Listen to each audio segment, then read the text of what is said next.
बिस्मिल्लाहिर्रहमानिर्रहीम अस्सलाम वालेकुम दोस्तों, मैं हूं मोहम्मद सुफ़ियान शाहिद और ट्यूटोरियल नंबर 4 के साथ आपकी खिदमत में हाज़िर हूं। आज के इस ट्यूटोरियल के अंदर हम कुछ मज़ीद फ़ीचर जो है वो डिस्कस करेंगे, क्योंकि पिछले वीडियोज़ के अंदर जो है ना वो कुछ पोर्शन रह गया था। तो मैं चाहता हूं कि थोड़ी-थोड़ी वीडियो जो है वो ज़्यादा लंबी ना बने। तो छोटी-छोटी वीडियोज़ के अंदर आपको डिस्कस करूँ। एक दफ़ा सारी लंबी बना दी तो उससे ये होगा कि लोगों का जो है वो रुझान नहीं इस तरफ होता। तो जिसको जितनी ज़रूरत है वो उसके मुताबिक वो वीडियो देख सकता है। So before going to discuss today topic, आज एक खूबसूरत बात आपके साथ शेयर करते चलें। दोस्तों, अपनी ज़िंदगी में कभी भी गुरूर और हसद को शामिल ना होने देना। ये दो ऐसी सफ़ात हैं जो इंसान को कभी आगे नहीं बढ़ने देती। इंसान हमेशा दूसरों को नीचा दिखाने की कोशिश में लगा रहता है, जिससे उसकी तमाम तर एनर्जी जो है वो डाइवर्ट हो जाती है। सो ख़ुद को बेहतर कीजिए, मज़ीद इसलाह कीजिए, ख़ुद को बड़ा कीजिए, दूसरों से नहीं चलना। हर एक का एक अपना स्टेटस होता है, हर एक का एक अपना मुकाम होता है। सो आप अपना टेक पार्ट कीजिए, अपने मुल्क से वफ़ादार रहें। आप जिस किसी मुल्क से भी हैं, आप चाहे पाकिस्तान से हैं, इंडिया से हैं, जहाँ कहीं से भी हैं, आप अपने मुल्क के लिए बेहतरी कीजिए, क्योंकि जब आप अपने मुल्क के साथ सिंसियर होंगे तो आप बेहतर कर पाएंगे। तो चलें स्टार्ट करते हैं। सो ये हमारा इतना पोर्शन जो है वो कवर हो चुका था। आज हम यहाँ से स्टार्ट करने वाले हैं। ये वाला पोर्शन जो है वो आज रहता है। सबसे पहले यहाँ पर आपको नज़र आ रहा होगा ये बुलेट्स। सो बुलेट्स क्यों यूज़ करते हैं? जैसे कि आपने देखा होगा बहुत सी जगह पर जैसे हमने कोई भी टॉपिक्स होते हैं, जैसे इंग्लिश, ठीक है, इनको अब इनके साथ कोई भी सिंबल इस्तेमाल करने के लिए क्या है, आपको सेलेक्ट करना है और यहाँ से आपने इसको सेलेक्ट कर लेना है, तो बुलेट्स लग जाएंगे। इधर से आप बुलेट्स को चेंज भी कर सकते हैं। सो जो आपको अच्छा लगता है वो आप बुलेट्स लगा सकते हैं। इसके अंदर फर्दर मज़ीद ऑप्शन भी होते हैं कि ये आप बुलेट्स के अंदर फर्दर बुलेट्स, सब बुलेट्स इसे बोलते हैं, ठीक है। सो ये भी आप लगा सकते हैं।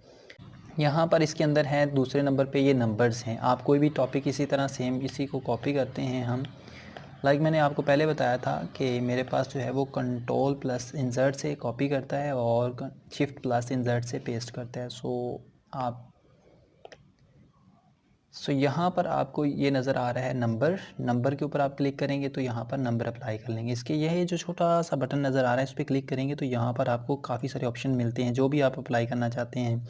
इस तरह से नंबर देना चाहते हैं, इस तरह से रोमन में देना चाहते हैं, ABC छोटी, ये वाली ABC डॉट के साथ ये रोमन, आपके पास जो भी आप करेंगे वो उसके ऊपर अप्लाई हो जाएगा। सो इसके बाद आपको यहाँ पर एक ऑप्शन मिलता है। सो इसको हमने कॉपी किया यहाँ पर। इसके अंदर जैसे इंग्लिश के अंदर अब फर्दर हमें कोई हेडिंग बनानी है, ठीक है। सो वो आप हेडिंग, सब हेडिंग वगैरह जो है वो इसमें अप्लाई कर सकते हैं। आप हेडिंग के अंदर सब हेडिंग बनाना चाह रहे हैं, ठीक है। ये देखें, हमने तो आपको टूल सिखाने हैं, ठीक है। अब यहाँ पर आपको ये टेक्स्ट के लिखने का स्टाइल देख रहे हैं। ये यहाँ पर क्लिक किया है तो ये इस तरह से टेक्स्ट लिखना शुरू कर रहा है। इसके बाद यहाँ से सेंटर में और यहाँ से आपके पास इस तरफ, ठीक है, ये राइट साइड पे। सो इसके लिए शॉर्टकट की है, आप लेफ़्ट पे लेके आना चाहते हैं Ctrl+L, Ctrl+E से सेंटर में और Ctrl+R से राइट साइड पे, ठीक है। और इसके साथ ही आपको यहाँ पर एक ऑप्शन मिल रहा है जिसे जस्टिफाई कहते हैं। ये जस्टिफाई आपको तब समझ आएगा जब हमने यहाँ पर कुछ लिखा होगा। सो मैं जल्दी से वीडियो को तेज़ करके यहाँ पे कुछ लिखता हूँ ताकि फिर आपको इसका बता सकूँ।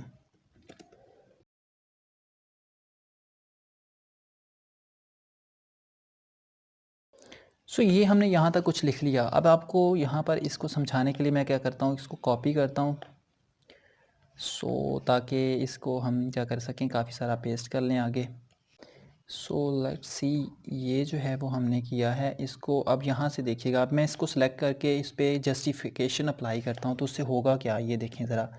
पहले वाले को क्लिक करता हूँ तो यहाँ से देखें ये इसने बिल्कुल सारा बराबर कर दिया है।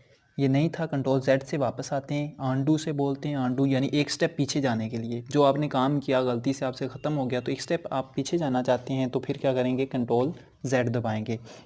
और एक स्टेप आगे आने के लिए यानी रीडू, तो उसके लिए हमें Ctrl+Y दबाना होगा। लेट्स सी, ये देखिए ज़रा, एक स्टेप आगे एक स्टेप जी से पीछे।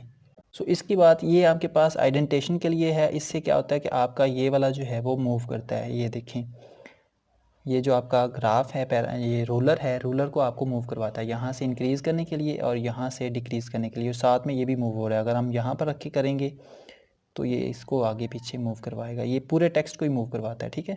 सो इससे आपके पास इसे मूव करके पीछे लेके आ सकते हैं। इसके नीचे ही आपके पास ऑप्शन होता है लाइन स्पेस का। लाइन स्पेस से क्या होता है आपके पास, लाइन स्पेस से मतलब ये है कि एक जो लाइन है उसके दरमियान में कितना वक्फा होना चाहिए, ये देखें इंक्रीज़ होता जा रहा है। यहाँ से आप कस्टमाइज़ अपनी मर्ज़ी से भी ऐड कर सकते हैं, ठीक है। यहाँ पर 0.5 यहाँ पर हम इतनी भी रख सकते हैं जितनी आपको चाहिए। सो ये तो बहुत कम है, हम इसको थोड़ा इंक्रीज़ करते हैं। सो ये हमने यहाँ तक कर लिया, ठीक है। ये मतलब आपकी लाइन स्पेस के लिए इस्तेमाल होती है। अब यहाँ पर ये वाला जो आपको नज़र आ रहा है, इससे क्या होता है कि आपके पास बैकग्राउंड में जो भी कलर आप देखना चाहते हैं सो वो यहाँ से लगा सकते हैं। इधर और भी कलर हैं, इनमें से जो भी आप सेलेक्ट करेंगे वो कलर इसके बैकग्राउंड में परफेक्टली लग जाएगा। तो इसका ऊपर वाला कलर चेंज करना पड़ेगा क्योंकि ये हमें सही से विजिबल नहीं है। सो वाइट कर देते हैं, वो कहाँ से होगा, यहाँ से होगा, क्योंकि हमने पिछली क्लास में इसको डिस्कस किया था। सो ये वाइट कलर, ठीक है। इसके साथ ही आपको यहाँ पर बॉर्डर का ऑप्शन मिलता है। इससे क्या होता है कि आपके टेक्स्ट पे बॉर्डर लग जाता है। देखें ये टेक्स्ट के ऊपर बॉर्डर लग गया, नीचे वाला बॉर्डर लगा सकते हैं, ऊपर वाला बॉर्डर लगा सकते हैं, जो भी आप यहाँ से बॉर्डर लगाएंगे वो लग जाएगा। ये तो थी आज की क्लास। इंशाल्लाह अगली क्लास के अंदर इसके अंदर जो मज़ीद फ़ीचर रह गए हैं वो डिस्कस करेंगे। मिलते हैं अपनी नई वीडियो के साथ, तब तक के लिए अल्लाह निगहबान।